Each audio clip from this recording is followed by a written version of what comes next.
అత్యాధునిక labs, international collaborations, advanced placements. మీ dream career ని రీచ్ అవ్వడానికి మీ best choice Godavari global university.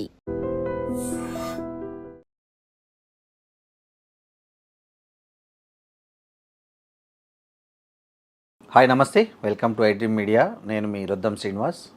ఇవాల్టి మన టాపిక్ రెండు ప్రధాన విషయాలు. ఒకటి వ్యక్తిగత గోప్యతకు సంబంధించి, వ్యక్తిగత స్వేచ్ఛకు సంబంధించింది ఒకటైతే, ఈ రకరకాల కేసుల వల్ల కెరీర్ దెబ్బతీసుకుంటున్న వాళ్ళ విషయంలో సుప్రీంకోర్టు ఇచ్చిన ఒక కీలకమైన తీర్పు. ఈ రెండు విషయాల గురించి మనం మాట్లాడుకోబోతున్నాం. మొదటిది, సుప్రీంకోర్టు మొన్న ఒక తీర్పు ఇచ్చింది. ఏంటంటే, పెళ్ళికి ముందు ఇద్దరు వ్యక్తుల మధ్య ఉన్నటువంటి శారీరక సంబంధం అనేది దాన్ని క్యారెక్టర్కు కొలమానంగా భావించలేము. దాన్ని దృష్టిలో పెట్టుకొని వాళ్ళ కెరీర్ను దెబ్బతీయడానికి మనకు ఏ హక్కు లేదు. ఈ విషయాన్ని బోర్డులు, ఏదైతే రిక్రూట్మెంట్ బోర్డులు ఉన్నాయో, అవి సమాజంలో మారుతున్న పరివర్తనలు, విలువలను దృష్టిలో పెట్టుకొని వాళ్ళు కూడా ఈ ఆదేశాలు పాటించాలని ఒక తీర్పుని ఇవ్వడం జరిగింది. అది కూడా తెలంగాణకు సంబంధించిన ఒక గాజుల తిరుపతి అనే వ్యక్తి కానిస్టేబుల్గా సెలెక్ట్ అయ్యాడు. కాకపోతే ఆయన కానిస్టేబుల్గా సెలెక్ట్ కాకముందు అతని మీద ఒక అమ్మాయి తనను పెళ్లి చేసుకుంటానని మోసగించి చేసుకోలేదని ఒక కేసు నమోదైంది. ఆ విషయాన్ని అతను వెల్లడించాడు కూడా అప్లికేషన్లో. అది లోక్ అదాలత్లో 2015లోనే రాజీ పోయారు. కానీ ఆ కేసును సాగుగా చూపి అబ్బాయిని అసలు ఉద్యోగం నుంచి పక్కన పెట్టడం జరిగింది. అబ్బాయి మళ్ళీ హైకోర్టుకి వెళ్తే హైకోర్టు సింగిల్ బెంచ్ అతనికి అనుకూలంగా తీర్పు ఇచ్చింది.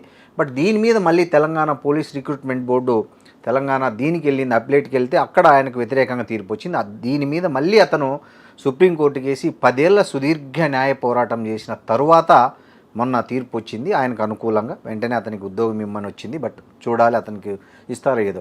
ఇక్కడ కొన్ని కీలకమైన ప్రశ్నలను సుప్రీంకోర్టు ధర్మాసనం లేవనెత్తింది. అవి ఏంటంటే, చాలామంది విషయాల్లో ప్రతి ప్రేమ పెళ్లితో ముగియాలని లేదు అలాంటి కామెంట్ చేసింది. దీని మీద మాట్లాడదాం. ప్రముఖ సోషల్ యాక్టివిస్టు, విశ్లేషకురాలు కృష్ణకుమారి గారు మనతో ఉన్నారు. నమస్తే కృష్ణకుమారి. కృష్ణకుమారి గారు, చూశారు మీరు ఈ మధ్యకాలంలో నాకు తెలిసి సుప్రీంకోర్టు చాలా సంచలన తీర్పులు ఇస్తుంది. అంతకుముందు ఒకటి చూసాం మనం, ఈవెన్ వేశ్యలైనా సరే వాళ్ళు స్వచ్ఛందంగా ఆ పని చేస్తే దాన్ని నేరంగా చూడొద్దు, పోలీసులకు క్లియర్ కట్ ఇచ్చింది. వ్యక్తుల యొక్క వ్యక్తిగత విషయాల్లో, ముఖ్యంగా ప్రైవసీ విషయాల్లో పోలీసులు అతి జోక్యం చేసుకోవద్దని కూడా ఈ కేసుల సందర్భంగా సుప్రీంకోర్టే చాలా సున్నితంగా, అదేవిధంగా కఠినంగా కూడా వాళ్ళకి ఆంక్షలు పెట్టింది. ఇవన్నీ జరుగుతున్న నేపథ్యంలో మనం ఇటీవల ఓయో రూముల తనిఖీ పేరుతో హైదరాబాద్ సిపి సజ్జనార్ గారు ఒక కార్యక్రమం చేపట్టారు. ఎస్, పోలీసులకి హక్కు ఉంటుంది ఎక్కడికైనా వెళ్ళచేయమని. అంత తీవ్రమైన నేరమా ఓయో రూముల్లో అనేది? ఓయో రూముల్లో ఆపరేషన్ కవచ్ పేరుతో పోలీసులు చేసిన దాని మీద కొన్ని అభ్యంతరాలు చేస్తున్నారు పౌర సమాజం. ముఖ్యంగా వాళ్ళు అడిగే ప్రశ్న ఏంటంటే, పోలీసులకు ఎవరిచ్చారు ఈ హక్కు? సెర్చ్ వారెంట్ లేకుండా, ముందస్తు సమాచారం లేకుండా వ్యక్తుల గోప్యతకు భంగం కలిగించే హక్కు ఎవరిచ్చారు అనేది కొంతమంది పౌర హక్కుల వాళ్ళు, పౌర సమాజం నుంచి వస్తున్నారు. దీనికి మీరు ఏమంటారు? అసలు ఇక్కడ చాలా అంశాలు ముడిపడి ఉన్నాయి. ఈ తీర్పులు అంత క్లిష్టంగా ఉన్నాయి, మీ ప్రశ్నలు కూడా. అవును. అయితే మనం దేనికది విడివిడిగా చూసుకోవాలి. ఎందుకంటే ఇవి అన్ని వ్యక్తి ప్రవర్తనే ఉంది ఈ మొత్తం అన్ని విషయాల్లో. కరెక్ట్. కానీ ఈ వ్యక్తి ప్రవర్తన చుట్టూ ఇన్ని విషయాలు ఉన్నప్పుడు దేనికదే విడివిడిగా మాట్లాడుకోవాలి. ఇప్పుడు మనము కానిస్టేబుల్ ఉద్యోగం కోసం అప్లై చేసుకున్న అతని విషయం మాట్లాడుకుందాం. మొదటిగా తిరుపతి ఒక తన ఇంటి పక్కనే ఉండే తన ఇంటి పక్క అమ్మాయితోటి 4 సంవత్సరాలు పెళ్లి చేసుకుంటాను అని చెప్పి ఆమెతో ఒక వ్యక్తిగత సంబంధాన్ని కొనసాగించాడు. అయితే ఆ తరువాత అతను నేను వేరే పెళ్లి చేసుకుంటాను అని చెప్పాడు. కానీ ఆమెకు పెళ్లి చేసుకుంటాను అని చెప్పే ఆ రిలేషన్షిప్ని కొనసాగించాడు. అయితే ఆమె ఈ విషయం మీద అతనితోటి మాట్లాడి ఉంటుంది, అడిగి ఉంటుంది, ఏదో చిన్నో పెద్దో ప్రైవేట్ పంచాయతీ పెట్టించి ఉంటుంది. అన్నీ అయిన తర్వాత కోర్టుకు వెళ్ళింది. కోర్టు ఏం చేసింది అంటే, అది కేసు కొనసాగుతున్న టైంలో మరి అతని తాలూకు మనుషులు ఎవరో ఆ అమ్మాయిని ఏదో మరి ఆమెకి ఏమన్నా నష్టపరిహారం ఇస్తామని చెప్పారో ఏం జరిగిందో తెలియదు, కానీ వాళ్ళు రాజీ పడ్డారు. ఈ రాజీ పడ్డదాన్ని లోక్ అదాలత్లో రాజీ చేసుకున్నారు వాళ్ళు. అది అంతటితో అయిపోయింది. అయిపోయింది. అవును. అయిపోయిన తర్వాత అతను ఉద్యోగానికి అప్లై చేసుకున్నప్పుడు ఈ పాత అడుగుతారు కేసులు ఏమైనా ఉన్నాయా అని. దాంట్లో చెప్పాలి కూడా, ఖచ్చితంగా చెప్పాలి. చెప్పకపోతే వాళ్ళే స్క్రూటినీ కూడా చేస్తారు. చేసినప్పుడు బయటపడింది అనుకోండి, అది అసలుకే ప్రమాదం. అందుకని అతను చాలా తెలివిగా రాసేశాడు. రాసేస్తే ఆ పాయింట్ పట్టుకొని వాళ్ళు రాజీ పడినంత మాత్రాన నువ్వు నేరం చేసినట్లు చేయనట్లు కాదు అని అతనికి ఉద్యోగం నిరాకరించారు. అతను హైకోర్టుకి వెళ్ళాడు. హైకోర్టుకి వెళ్తే హైకోర్టు అతనికి ఉద్యోగం ఇవ్వచ్చు అని చెప్పింది. ఇవ్వచ్చు అని చెప్పిన దాన్ని మళ్ళీ వీళ్ళు కోర్టుకి వెళ్తే, వీళ్ళు అప్పీలేట్కి వెళ్తే వాళ్ళకి అనుకూలంగా, పోలీసులకు అనుకూలంగా తీర్పు వచ్చింది. అవును. ఇంకప్పుడు సుప్రీంకోర్టుకి వెళ్ళాడు మనోడు. సుప్రీంకోర్టుకి వెళ్తే సుప్రీంకోర్టు ఇప్పటికే దాదాపు 2017, 2018 నుంచి ఈ వివాహేతర సంబంధాల గురించి కొన్ని వివాదాస్పదమైన తీర్పులు ఇస్తూ ఉన్నది, గందరగోళం తీర్పులు ఇస్తుంది. దాన్ని ఆసరా చేసుకొని ఆ సైటేషన్స్ పెట్టినట్టున్నాడు కుర్రాడు లాయరు. అతనికి తీర్పు వచ్చింది. ఏమని? అతనికి ఉద్యోగం ఇవ్వండి. వాళ్ళ లైంగిక సంబంధాలను బట్టి వాళ్ళ ప్రవర్తనని మనం డిసైడ్ చేయలేము. మంచివాళ్ళు చెడ్డవాళ్ళు అని మనం లేబుల్ వేయలేము. తద్వారా వాళ్ళ కెరీర్ని దెబ్బతీసే హక్కు మనకు లేదు అని చెప్పి ఇచ్చింది. అయితే ఇక్కడ ఏంటంటారు అంటే, ఆ అమ్మాయి రాజీ పడింది కాబట్టి ఆ అమ్మాయి ఆరోపణలు తప్పని ఆ అమ్మాయి ఒప్పుకున్నట్లే కదా అనే మాట అన్నారు. ఇది అభ్యంతరకరం. కరెక్టే. ఏదో ఇంకా ఎందుకులే వివాదం అని ఆమె రాజీ పడి ఉండొచ్చు. ఇప్పుడు రాజీ పడినంత మాత్రాన నేరం జరగలేదని కాదు. అంతకుముందు కోర్టు ఏం చెప్పింది? నేరం మొదటిసారి చెప్పినప్పుడు రాజీ పడినంత మాత్రాన నేరము చేయలేదని కాదు అని అక్కడ చెప్పింది. ఇక్కడేమో ఇలా చెప్పింది. ఈ గందరగోళాలు సామాన్య ప్రజలకి లేనిపోని గందరగోళాన్ని సృష్టిస్తాయి. ఇప్పుడు చట్టాలు కానీ తీర్పులు కానీ సాధ్యమైనంత సరళంగా ఉండాలి. ఒక మామూలు లేమ్యాన్ కూడా చదువుకుంటే అర్థమయ్యేటట్లుగా ఉండాలి. ఇప్పుడు ఎందుకు ఇవన్నీ అర్థం కావాలి అంటే, ఒక వ్యక్తి తన ప్రవర్తనని సక్రమ మార్గంలో పెట్టుకోవడానికి చట్టాలు తీర్పులు ఎంతో కొంత ఉపకరిస్తాయి. ఇప్పుడు నిన్నటి వరకు ఇది తప్పని ఎవరూ చెప్పలేదు నాకు, ఈ రోజు చెప్పారు అంటే రేపటి నుంచి నేర్చుకుంటాడు. అంతే కదా. నీకు ఆ మాత్రం కామన్ సెన్స్ లేదా? నీకు ఆ మాత్రం తెలియదా? నిజంగా law is nothing but common sense. అంతే కదా. కానీ ప్రతి వ్యక్తి కామన్ సెన్స్ తో ఉండాలని ఎక్కడా లేదు. ఎందుకుంటారు? ఉండాలి. నిజానికి ఉండకపోయినా మనం ప్రశ్నించలేము. అది ఎప్పుడు ప్రశ్నిస్తాము? అది చట్టం అందులోకి వెళ్ళినప్పుడు ఏం నీకు ఆ మాత్రం తెలీదా అని అడుగుతారు. మామూలుగా మాట్లాడలేము. కరెక్ట్. అయితే ఈ కేసులో చూసుకుంటే నిజానికి ఆ అమ్మాయి రాజీ పడకుండా పోరాటం చేసి ఉంటే ఆ అమ్మాయి గెలిచుండే. కరెక్ట్. ఎందుకంటే ఏ సంబంధానికైనా సరే, అంటే వివాహానికి ముందు, ముఖ్యంగా మన భారతీయ సమాజంలో పెళ్లికి ముందు లైంగిక సంబంధాలకి ప్రాతిపదిక పెళ్లి చేసుకుంటాను అనే ఒక వాగ్దానం గనక అయితే గనక, దానికి సంబంధించిన ఎవిడెన్స్ గనక మనం చూపించగలిగితే గనక ఖచ్చితంగా శిక్ష పడుతుంది. ఎందుకంటే ఇప్పుడు చూడండి, ఈ విషయంలో ఆడవాళ్ళకి ఒక తీర్పు, మగవాళ్ళకి ఒక న్యాయం, మగవాళ్ళకి ఒక న్యాయం, ఆడవాళ్ళకి ఒక న్యాయం లేదు ఇక్కడ. ఎందుకంటే మన అశూరెడ్డి కేసు చూసాం మనం. అశూరెడ్డి కేసులో వీళ్ళిద్దరూ కలిసి ఉన్నంత మాత్రాన ఆ అమ్మాయి పెళ్లి చేసుకోవాల్సిందే ఆ అమ్మాయిని అని అతను అడగలేడు. కానీ వాళ్ళు పెళ్లి చేసుకుంటాము అని చెప్పబట్టే అతను 9.5 కోట్లు ఖర్చు పెట్టాడు. కాబట్టి కోర్టు ఏం చెప్తుంది? ఆ కేసు తీసుకున్నారు, లేకపోతే పోవయ్యా అనేవాళ్ళు. ఇక్కడ ఆ ప్రాతిపదిక ఏంటి అనేది ఇంపార్టెంట్. ఇప్పుడు మన ఇద్దరం కొన్నాళ్ళు కలిసి ఉందాము, నాకు ఏ విధమైన ఆంక్షలు లేవు, నాకు నచ్చినంత కాలం నచ్చినంత కాలం ఉంటా అంటే అది వేరే విషయం. మన ఇద్దరికి నచ్చినంత కాలం మనం కలిసి ఉంటాము అనుకుంటే అది వేరే విషయం. ఇక్కడ పెళ్లి చేసుకుంటాను, ఇది 2014లో సంగతి, ఇవాళ 2026. ఆ రోజుకి ఈ రోజుకి చాలా తేడా వచ్చింది సమాజంలో. ఆ రోజు ఆ అమ్మాయి ఖచ్చితంగా పెళ్లి చేసుకుంటానంటేనే అతనితో లైంగిక సంబంధానికి వచ్చి ఉంటది, అదర్వైజ్ వచ్చేది కాదు. అయితే ఆ అమ్మాయి ఏం ఆలోచించుంటది, ఆ అమ్మాయి ఇంట్లో కుటుంబ సభ్యులు కానీ వాళ్ళందరూ ఏం చెప్పుంటారు, జరిగింది ఏదో జరిగింది, వాడు ఎలాగో పెళ్లి చేసుకుని అన్నాడు, ఇప్పుడు నువ్వు వేరే పెళ్లి చేసుకుని జీవితంలో స్థిరపడదు కానీ అని ఏదో చెప్పి ఆ అమ్మాయిని ఒప్పించుంటారు. అసలు ఈ కేసులో అసలు అన్నిటికన్నా ప్రధానం ఏంటి అంటే, ఆ రోజు కనుక ఆ అమ్మాయి నిలబడి పోరాడినట్లయితే అతనికి శిక్ష పడి ఉంటే ఇతనికి ఖచ్చితంగా ఉద్యోగం వచ్చేది కాదు. కేసు నడుస్తున్నా కూడా వచ్చేది కాదు ఇతనికి. లోక్ అదాలత్లో రాజీ పడకపోయి ఉంటే ఇతనికి ఎలిజిబిలిటీనే ఉండేది కాదు, ఎలిజిబిలిటీ ఉండేది యాక్చువల్గా. అందుకని ఏంటంటే ఏది ఏమైనప్పటికీ కూడా ఈ మారిన పరిస్థితులు ఏవో మారిపోయినాయి అని ఊహాగానాల్లోకి వెళ్ళి కోర్టులు కూడా ఇలాంటి తలతిక్కల తీర్పులు ఇస్తున్నాయి అనేది మనకు అర్థమవుతుంది. ఇప్పుడు దీన్ని దృష్టిలో పెట్టుకొని కొంతమంది ఏం ప్రశ్నలు ఏమనెత్తుతున్నారంటే, కానిస్టేబుల్కి అనుకూలంగా ఇద్దరు మేజర్ల వ్యక్తిగతమైన విషయాన్ని చట్టపరంగా నేరంగా చూడడం ఎంతవరకు సమంజసం, సుప్రీంకోర్టు చెప్పింది కరెక్టే అనే వాళ్ళు ఉన్నారు దీనిలో. ఎవరమ్మ చచ్చిపోతే వాళ్ళకి ఏడుపు వస్తుంది. అవును. ఇప్పుడు అదే కేసులో నాకు సంబంధించిన వాళ్ళు ఉన్నారనుకోండి, నేను ఒక రకంగా మాట్లాడతాను.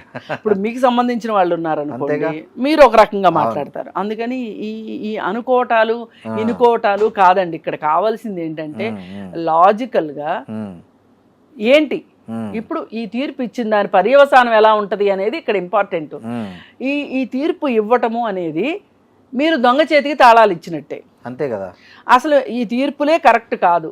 ఎందుకంటే ఒక అమ్మాయి ఒక అబ్బాయి ఒక సంబంధం లివిన్లో ఉన్నారు అంటే వాళ్ళు పెళ్లి చేసుకోవాలనే ఉద్దేశంలో ఉంటే గనక ఖచ్చితంగా ఎవరైనా సరే అది ప్రామిసే అవుతుంది, ప్రామిస్ని బ్రేక్ చేసినట్టు అవుతుంది.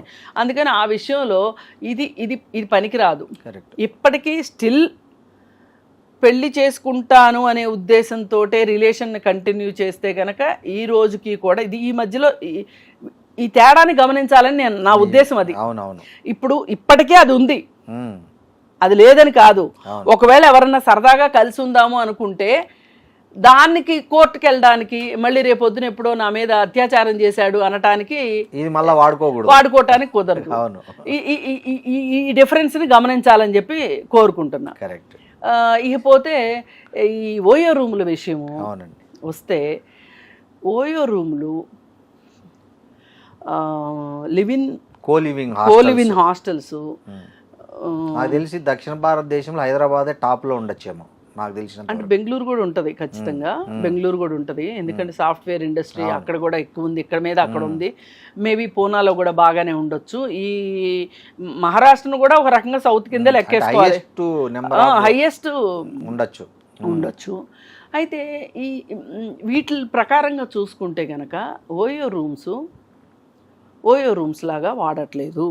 ఓయో రూము పెట్టిన ఇదేంటంటే తక్కువ ఖర్చులో సామాన్యులకి ఒక హోటల్ రూమ్ అందుబాటులో ఉండేలాగా ఓయో రూమ్స్ వచ్చినాయి.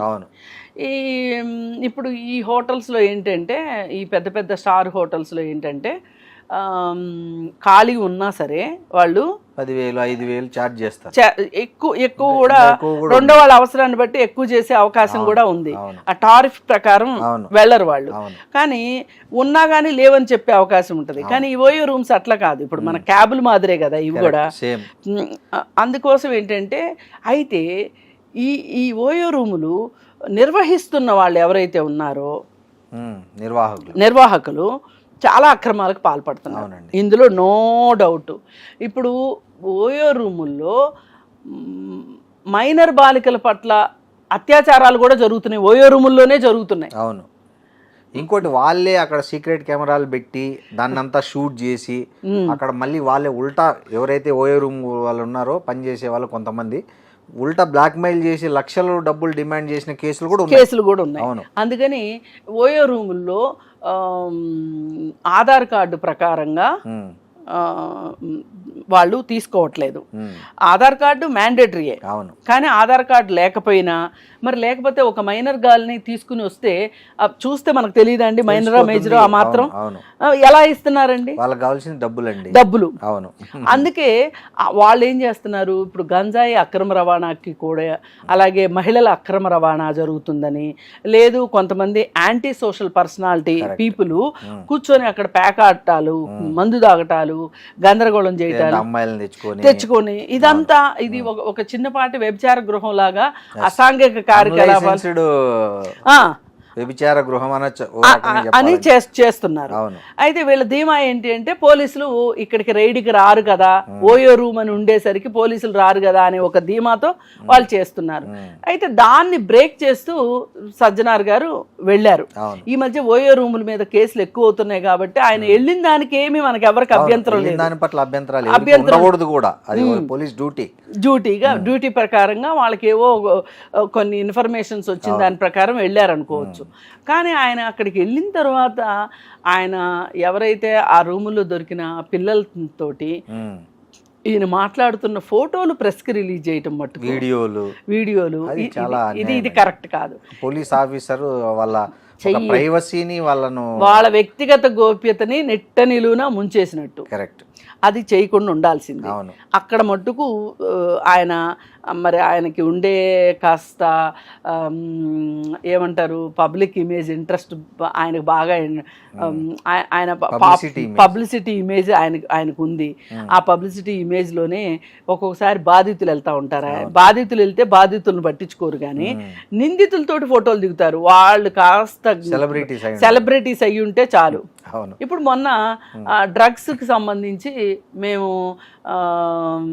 వీడియోలు చేస్తాము అనగానే ఎవరెవరిని, రాజమౌళిని, ఇట్లాంటి పెద్ద పెద్ద సినిమా వాళ్ళతోటి ఫోటోలు దిగటము, అది కూడా కాదు, వాళ్ళతోటి ఒక ప్రెస్ మీట్ పెట్టారు. వాళ్ళతో ప్రెస్ మీట్ పెట్టింది ఐబొమ్మ. దాని విషయంలో ప్రెస్ మీట్ విషయంలో వాళ్ళు కంప్లైంట్ ఇవ్వడానికి వెళ్తే వాళ్ళని పక్కన కూర్చోబెట్టుకొని ఆయన ఐబొమ్మ రవిని పట్టుకుంటాము ఎక్కడున్నా అని చెప్పి ప్రెస్ మీట్ పెట్టారు. అవును. ఇదంతా ఏంటంటే ఎంతో కొంత పబ్లిసిటీ స్టంట్ లాగా అనిపిస్తూ ఉంటుంది చూసే వాళ్ళకి. కాకపోతే చాలా విమర్శలు వచ్చినాయి. నేనేమంటానంటే పబ్లిసిటీ 20%, పని 80% ఉందనుకో బాగుంటుంది. ఇప్పుడు విషయం లేనప్పుడే పబ్లిసిటీ పీక్స్లో ఉంటుంది అంటారు. అట్లా కాకుండా ఈయన ఇలా ఉండాలి అని చెప్పి కొంచెం ఆయన ఆ పబ్లిసిటీని కాస్త చేయడం, వెళ్తే ఆమెతో ఫోటోలు దిగి పెట్టుకున్నారు. అదే మళ్ళీ బాధితులను తీసుకొని వెళ్తే ఆయన కలవలేదనేది వీళ్ళు ఆరోపిస్తున్నారు. అసలు ఎందుకండి, నేనే ప్రత్యక్ష సాక్ష్యం. ఒకసారి నా అన్వేషణ గురించి కంప్లైంట్ చేద్దామని చెప్పి నేను అపాయింట్మెంట్ అడిగితే ఇవ్వలా. నేను 2 సార్లు ఫోన్ చేసినా కానీ వాళ్ళ పిఏ నాకు సార్ ఇవ్వట్లేదు అని చెప్పారు. నాకు ఇంకో బాధితురాలు కూడా చెప్పింది, ఆమె స్వయాన బాధితురాలు. ఆమె దాదాపు నా అన్వేషణ వల్లనే ఆమె చాలా ఇబ్బంది పడింది, కేసు కూడా నడుస్తుంది. ఆమె వెళ్ళి చెప్పుకుందాం అనుకుంటే ఆమెకు కూడా ఇవ్వలేదు, అపాయింట్మెంట్ ఇవ్వలేదు. మరి పెద్ద పెద్ద వాళ్ళకే ఇస్తారా మీరు అపాయింట్మెంట్లు? ఇప్పుడు చట్టం ముందు అందరూ సమానులే అనుకున్నప్పుడు బాధితులు అందరూ కూడా చట్టం ముందు సమానులే, అంతే కదా, ఖచ్చితంగా. ఇప్పుడు నిందితులు బాధితులు ఒకటనేది ఉండదు కదా, డబ్బున్నోళ్ళు సెలబ్రిటీలు ఏముండదు, లేదు కదా, నేరమే, చట్టమే. సరే, ఈ విషయం. ఇకపోతే ఇంకొక 3వ విషయము, కోలివింగ్ హాస్టల్స్. నిజంగా అవి తనిఖీ చేయాలి. ఫస్ట్ ఆఫ్ ఆల్ వాళ్ళ డేటా ఫస్ట్ రికార్డులు తనిఖీ చేయాలి. ఈ కోలివిన్స్ రావటం వల్ల హైదరాబాదు, ముఖ్యంగా బెంగళూరు కూడా ఉండొచ్చు, పూనా కూడా ఉండొచ్చు, వేరే సిటీస్ కూడా ఉండుండొచ్చు, లేవు ఎక్కడ, మొత్తం హైదరాబాద్లోనే ఉంది దరిద్రం అంతా అని నేను మాట్లాడదలుచుకోలేదు. కానీ ఇక్కడ ఏం జరుగుతుంది అంటే, ఏది కోలివిన్ ప్లాట్ఫామ్ క్రియేట్ చేయటం వల్ల అమ్మాయి అబ్బాయి కలిసి ఉంటున్నారు. ఈ కలిసున్న అమ్మాయి అబ్బాయిలో విభేదాలు వచ్చినప్పుడు, లేకపోతే పరపచ్చాలు వచ్చినప్పుడు ఎవరో ఒకళ్ళు, అది అమ్మాయి కావచ్చు అబ్బాయి కావచ్చు, డిప్రెషన్లోకి వెళ్తున్నారు.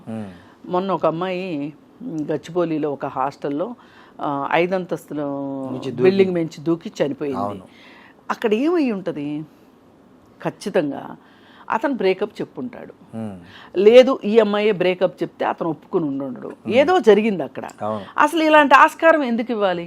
మామూలు పరిస్థితుల్లో అయితే ఒక అమ్మాయి వెళ్ళి నాకు ఇల్లు కావాలి అని అడిగితే గనక 1,00,000 ప్రశ్నలు వేస్తారు, ఇవ్వరు, అడుగుతారు, అబ్బాయికి కూడా ఇవ్వరు. అసలు కొంతమంది అయితే నో బ్యాచులర్స్ అని బోర్డులు కూడా పెడతారు. ఒక అమ్మాయి అబ్బాయి వెళ్ళి అడిగితే మీకు పెళ్ళయిందా అని అడుగుతారు ఫస్టే. అబద్ధం చెప్పిన మీ పేరెంట్స్ తో మాట్లాడించండి, ఏదో ఒక ఫోటోలు చూపించి రకరకాల క్వశ్చన్స్ చేస్తారు, ఏదో ఒక ఇంటరాక్షన్ ఉంటది. అలాంటి ఇబ్బందులు ఏమీ లేకపోకుండా మీరు ఏం చేస్తారు, ఇప్పుడు కోలివిన్ అని పెట్టేశారు. పెట్టేసిన దానివల్ల నేనేమని అభిప్రాయపడుతున్నానంటే, ఈ రోజుకి ఎక్కడన్నా అశూరెడ్డి లాంటి వల్ల మోసపోయిన అబ్బాయిలు కూడా ఉండుండొచ్చు, కాదని నేను అనట్లా. ఎక్కువ శాతం అమ్మాయిలకే నష్టం ఇది కోలివింగ్ హాస్టల్స్ వల్ల. అలా ఎందుకు రకాల నష్టపోయేది వాళ్ళే. ఎందుకో చెప్తాను.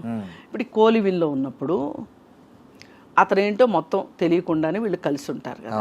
కలిసి ఉన్నప్పుడు అతను వీళ్ళకి సంబంధించిన సీక్రెట్స్ ఏవైనా ఉంటే మాట్లాడేసుకుంటారు కదా. వాటిని పట్టుకొని ఫోటోలో వీడియోలో వీటిని పట్టుకొని బ్లాక్మెయిల్ చేసే అవకాశం ఉంది. ఇప్పుడు ఆడవాళ్ళు చేయరా అని అనేస్తారు. ఇప్పుడు రెడీగా ఉంటారు ఒక బ్యాచ్, ప్రశ్నించే బ్యాచ్. నేనేం చెప్తున్నానంటే, నేను ఏది మాట్లాడినా నేషనల్ క్రైమ్ రిపోర్ట్స్ బ్యూరో వాళ్ళు ఇచ్చిన డేటా కానీ పోలీస్ స్టేషన్స్లో నమోదవుతున్న డేటా ప్రకారమే నేను మాట్లాడతా. ఇవాళ సైబర్ క్రైమ్లో నమోదయ్యే కేసులు, షీ టీమ్స్లో నమోదయ్యే కేసులు చూసుకుంటే దాదాపు కంప్లైంట్ ఇస్తున్న వాళ్ళందరూ అమ్మాయిలే. అంటే అబ్బాయిలకి నష్టం జరిగితే ఎవరా ఇస్తారు? ఖచ్చితంగా ఇస్తారుగా. అమ్మాయిలు ఇంకా ఆలోచిస్తారు, పెళ్లి కావాలి, మళ్ళీ ఇవన్నీ ఉంటాయి కదా, నీ ఫోటోలు నీ వీడియోలు ఎవరికో చూపిస్తాను అని చెప్పి బెదిరించి డబ్బులు గుంజేంత స్థాయికి ఇంకా ఆడపిల్లలు ఎదిగారని నేను అనుకోవట్లే. అది ఇవి 90 ఉంటే 10 ఉండొచ్చు. ఎదగటమో దిగజారటమో అది వేరే విషయము. ఆ స్థాయికి అయితే ఆడపిల్లలు వెళ్ళారని నేను అనుకోవట్లే. ఇంకా మన సమాజం ఆ స్థితిలోనే ఉంది. అందుకోసం ఏంటి అంటే, ఇది ఖచ్చితంగా అమ్మాయిలకే నష్టం ఈ కోలివిన్ వల్ల.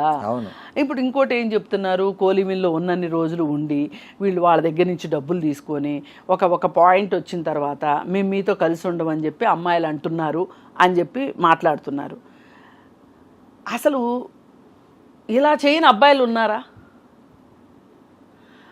అమ్మాయిలు ఏటీఎం కార్డులతో సహా వీళ్ళ దగ్గర పెట్టుకొని, ఇప్పుడు నా దగ్గర కూడా 1-2 కేసులు ఉన్నాయి అమ్మాయిలు అలా చేసి. అమ్మాయిలే అబ్బాయిలు ఏటీఎం లాగా వాడేస్తున్నారని కేసులు కూడా ఉన్నాయి నా దగ్గర కూడా 1-2 కేసులు ఉన్నాయి. కాకపోతే మనము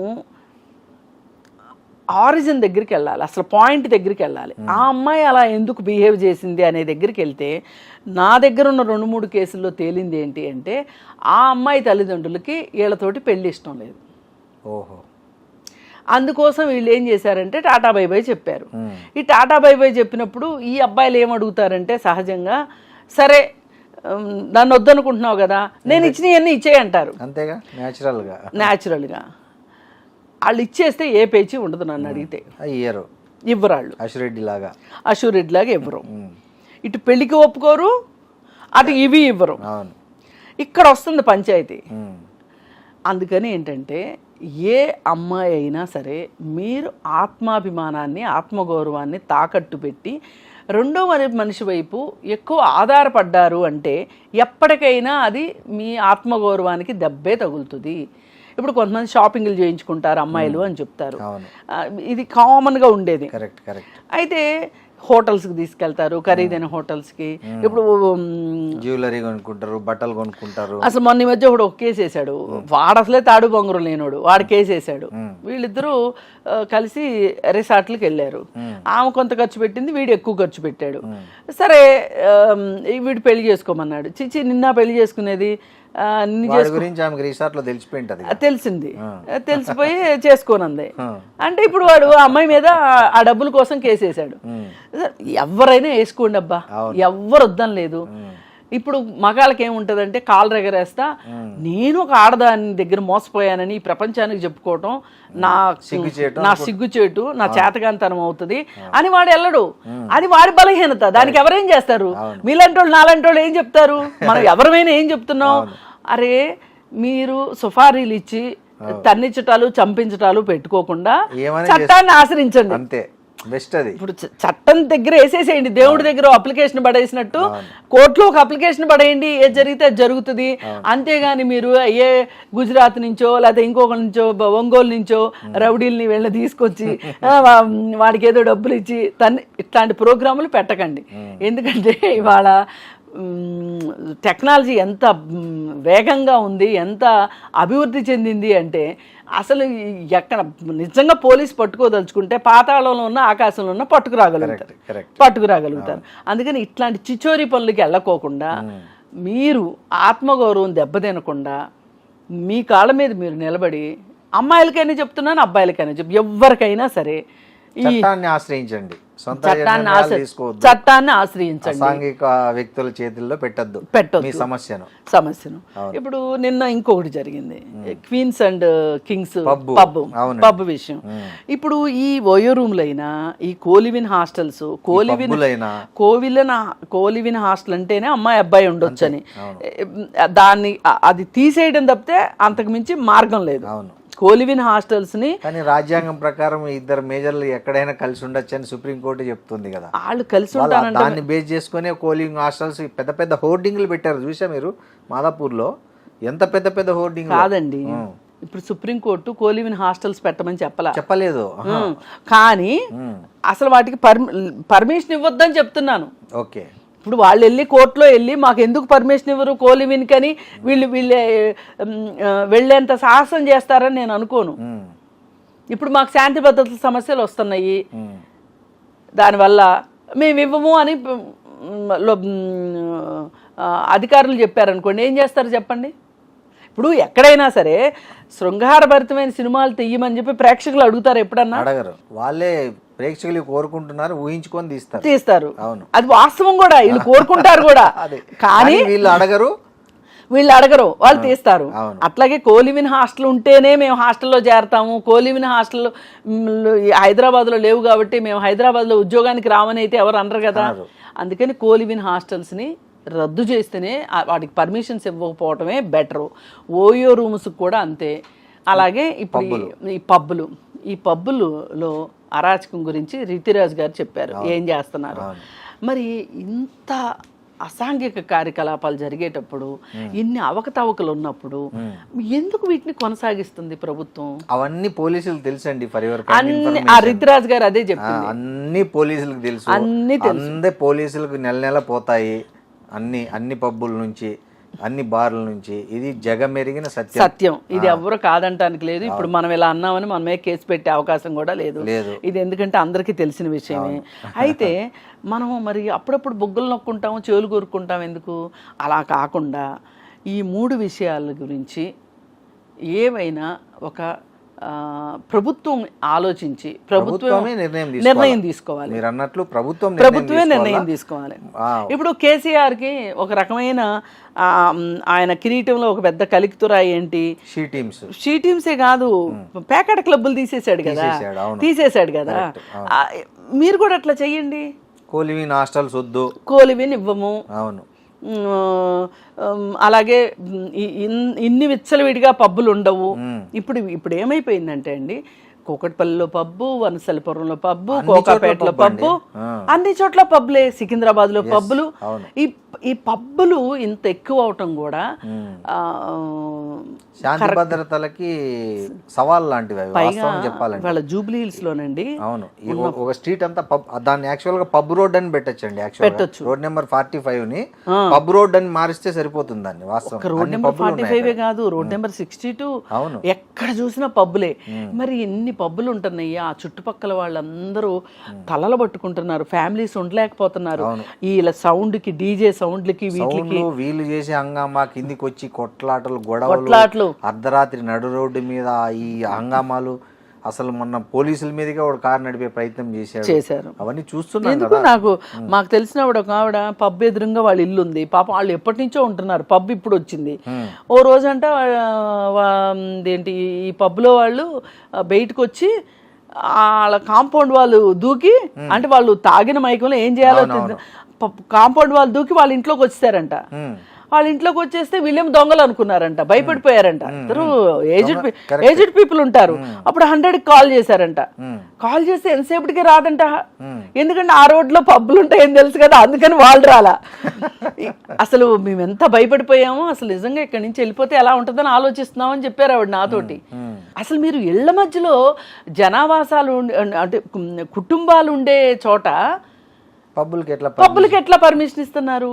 ఈ ప్రభుత్వాలు డబ్బులు పిచ్చితో కొట్టుకు సస్తున్నాయి. డబ్బులు లేకపోతే అసలు నిజంగా ఈ విషయంలో మటుకు కేసీఆర్ ఆ పేకాట క్లబ్బుల్ని మూయించి ఎంత మంచి పని చేశాడో. ఈ విచ్చలవిడిగా పబ్బులకి ఆయన ఆధ్వర్యంలోనే ఇచ్చింది. అవును, కాకపోతే ఇదంతా చిన్నదొర వ్యవహారం అంటారు, కేటీఆర్ అంటారు ఈ పెత్తనం. దీన్ని విశ్వనగరంగా చేయాలి కాబట్టి అవి కూడా ఉంటే బాగుంటుందని చేశారు. ఏదేమైనా ఒకటండి, ఫైనల్గా కావాల్సిందేంటి, మనకి ఒక మంచి ఆహ్లాదకరమైన ఇబ్బంది లేని సమాజం మనకు కావాలి, హానికరం కాని సమాజం మనకు కావాలి. దానికి విఘాతం కలిగించేది ఏదైనా సరే, ఇప్పుడు సజ్జనార్ గారికి పబ్లిసిటీ పిచ్చుండి మంచి చేశాడు అనుకోండి, సంతోషం, అంతే కదా, సంతోషం. అవును, కానీ ఏదో అప్పుడప్పుడు ఇలా మెరిసినట్టు చేసేసి మళ్ళీ వదిలేసేస్తే కాదు. ఇది డైలీ బేసిస్ గా కంటిన్యూస్ గా చేస్తేనే ఇలాంటివి ఇక్కడ నడవదు అనే స్ట్రాంగ్ మెసేజ్ పోవాలి. కరెక్ట్, పోతేనే జనాలు దారిలో ఉంటారు. ఇప్పుడు నాకు ఇక్కడ కోలివింగ్కి సంబంధించి ఒక కామన్ క్వశ్చన్ వచ్చింది కృష్ణకుమారి గారు. ఇప్పుడు తల్లిదండ్రులు ఉంటారా వీళ్ళకి అనేది ఫస్ట్ క్వశ్చన్ నాకు. ఎందుకు ఉంటారండి భలే వాళ్ళే తల్లిదండ్రులు ఉంటే ఏం చేస్తున్నారండి వాళ్ళు? ఏమండి నేను చెప్తాను, ఇవాళ నేను ఒకటి చెప్తాను వినండి. ఇవాళ 70 ఏళ్ళు 90 ఏళ్ళ ముసలోళ్ళు కూడా రోజు 10 సార్లు వీడియో కాల్స్ మాట్లాడుకుంటున్నారు. అంటే ఈ తల్లిదండ్రులు ఎప్పుడు వాళ్ళ జీవితకాలంలో వీళ్ళని కలవరా? వీళ్ళతో వీడియో కాల్స్ మాట్లాడరా? వాళ్ళు ఏం చేస్తున్నారు, ఎక్కడుంటున్నారు? ఇప్పుడు జనరల్గా మీరు ఉన్నారండి, మీ అమ్మాయి హాస్టల్లో చేరింది, అవునా, హాస్టల్లో ఏమ్మా ఎట్లుంది చెప్పమ్మా, బెడ్ బాగుందా చూపి, బాత్రూమ్ వాష్రూమ్ అంతా బాగున్నాయి, అన్నీ చూపిస్తారు, అన్ని అబ్బాయిని తప్ప. ఇప్పుడు ఎందుకండి, ఇప్పుడు మీ పిల్లలో మా పిల్లలో వేరే రాష్ట్రం వెళ్ళారనుకోండి, వాళ్ళు ఇలా కాకుండా వేరేలా ఉంటారు అని మనం ఊహించటం ఇప్పుడున్న ఈ కాలంలో ఈ ప్రభుత్వాలు చేస్తున్న వెధవేషాలకి నమ్మకం అనిపించట్లేదు. ఎవరిని నమ్మాలో ఎవరిని నమ్మకూడదో తెలియట్లేదు. పైగా పిల్లలే ఎక్కువ మోసం చేస్తున్నారు, అందరికంటే. అవును, ఇప్పుడు ఈ జనరేషన్ మరి తల్లిదండ్రులు అర్ధరాత్రి వచ్చి తలుపు తట్టిన వీళ్ళ నైట్ వాళ్ళకి వేసేసి అమ్మాయిలాగా చూపించిన ఆశ్చర్యపోక్కర్లేదు. అందుకని ఇది వ్యక్తిగతమైన ప్రవర్తనలో మార్పులు రావాల్సిన అవసరం ఉంది. నా జీవితానికి నేను ఇప్పుడు చేస్తున్నది కరెక్టా కాదా, దీనివల్ల నాకు భవిష్యత్తులో ఏమి నష్టాలు ఉంటాయి. ఒకప్పుడు ఎంతో కొంత ఒక భయం ఉండేదండి మనుషుల్లో. ఒక మోతాదులో భయం ఉండటం కూడా కరెక్టే, నన్ను అడిగితే మంచిదే. భయం ఉన్నప్పుడే ఎంతో కొంత బాధ్యత ఆలోచిస్తాం, వెనక ముందు ఆలోచిస్తాం. ఇప్పుడు వాళ్ళకి అదేమీ లేదండి. Instant loans, instant food, instant బట్టలు, ఇన్స్టంట్ ప్రేమలు, instant love, instant lust, instant breakup, అంతే. వీటన్నిటికీ ప్రభుత్వం వైపు నుంచి కూడా సహకారం ఉంటుంది, ఇది దురదృష్టకరం. కోర్టు నుంచి సహకారం ఉంటుంది, ఇది దురదృష్టకరం. ఇవి మారాలని చెప్పి ఎంత అవునన్నా కాదన్నా మన దేశంలో హైదరాబాదుని చూసో, ఢిల్లీని చూసో, బాంబేని చూసో దేశం అంతా అలా ఉంది అని అనుకోవటం పొరపాటు. అందుకని మన దేశం ఇంకా ఇప్పటికీ చదువుకోని ఊర్లు ఉన్నాయి, ఇప్పటికీ కరెంట్ లేని ఊర్లు ఉన్నాయి, రోడ్లు లేని ఊర్లు ఉన్నాయి, బస్సులు లేని ఊర్లు ఉన్నాయి. కాబట్టి అందరిని ఒకే ఘాట కట్టేసి ఈ చట్టాలు చేయడం కూడా కరెక్ట్ కాదు. ఆలోచించాలి చట్టాలు చేయటానికి. అలాగే అనుమతులు ఇచ్చే విషయంలో కూడా లోకల్ బాడీస్ కూడా ఆలోచించాల్సిన అవసరం ఉంది అని నేను చెప్తాను. మన ఇంకో తీర్పు వచ్చిందండి సుప్రీంకోర్టు. ఈవెన్ వేశ్య వృత్తికి వెళ్ళాలనుకునే వాళ్ళు స్వచ్ఛందంగా వెళ్ళినా కూడా వాళ్ళకి అది నేరంగా వద్దు, నేరంగా చూడొద్దు, ఇష్టపడి చేసేదాన్ని అని సుప్రీంకోర్టు వ్యాఖ్యానించింది. అలాగే ఇట్లా ఏదైనా వ్యభిచారం చేస్తున్న వాళ్ళను పోలీసులు తనిఖీల పేరుతో ఇబ్బంది పెట్టద్దని కూడా చెప్పింది. దీన్ని ఎట్లా మనం అర్థం చేసుకోవాలంటే? తనిఖీల పేరుతో ఇబ్బంది పెట్టొద్దని లేదండి, వాళ్ళని మీడియాలో చూపించే విషయంలో రిస్ట్రిక్షన్స్ పాటించాలి. వాళ్ళు అదొక వృత్తిగా స్వీకరించినప్పుడు, అది వ్యక్తిగత ఇష్టమైనప్పుడు, అది ఒక సంస్థాగతంగా వ్యవస్థాగతంగా జరగనప్పుడు వాళ్ళకి కూడా హక్కులు ఉంటాయి అని చెప్పింది. ఇది కూడా ఏంటి అంటే కొంచెం ప్రభుత్వము తన బాధ్యతనిచ్చి తప్పించుకోవటానికండి. ఏ మహిళ కూడా స్వచ్ఛందంగా నేనే వేశ్యా వృత్తిలో నేనే ఈ ప్రొఫెషన్ ద్వారానే బతుకుతాను, నా బ్రతుకు తెరువు ఇది అని ఏ మహిళ అనుకోదండి. ఏ భర్త చనిపోయిన భార్యో, లేకపోతే భర్త వదిలేసిన భార్యో, లేకపోతే హ్యూమన్ ట్రాఫికింగ్లో భాగంగా దొరికిన అమ్మాయో, లేకపోతే ఒక ప్రియుడు మోసం చేస్తే మోసపోయిన అమ్మాయో, వీళ్ళే ఈ వృత్తిలోకి వస్తారు ఎక్కువ శాతం. ఇక వచ్చాక వాళ్ళు అందులోంచి బయటకు వస్తా ఉన్న సమాజం రానివ్వదు వాళ్ళు, అందుకని అక్కడే ఉంటారు వాళ్ళు. అందుకోసం అని చెప్పి వాళ్ళ హక్కుల కోసం అని చెప్పి వాళ్ళకి రైట్స్ ఉన్నాయని చెప్పటం కొంతవరకు కరెక్టే, కానీ అసలు దీనికి అసలు ఇంకొక ప్రత్యామ్నాయం కూడా ఆలోచించాలి. కానీ ఈ మొత్తంలో నాకు నచ్చింది ఒకటి ఏంటంటే, వీళ్ళని వ్యభిచారులు దొరికారు అని మీడియాకు చూపించకూడదు అన్నారు, ఇది బాగుంది. ఇంకొకటి ఏంటంటే పునరావాస కేంద్రాల్లో పెట్టి వాళ్ళని జైళ్ళ లాంటి మురిక్కుపాల లాంటి చోట పెట్టొద్దు అని చెప్పారు, అది ఒకటి బాగుంది. సరే, ఏది ఏమైనానండి, తీర్పులు నేను మొదటే చెప్పినట్టు సామాన్య జనానికి కూడా అర్థమయ్యేటట్లు ఉండాలి కనీసం, లేకపోతే కనీసం గందరగోళమైన సృష్టించకుండా ఉంటే చాలు. Thank you Krishna. Thank you.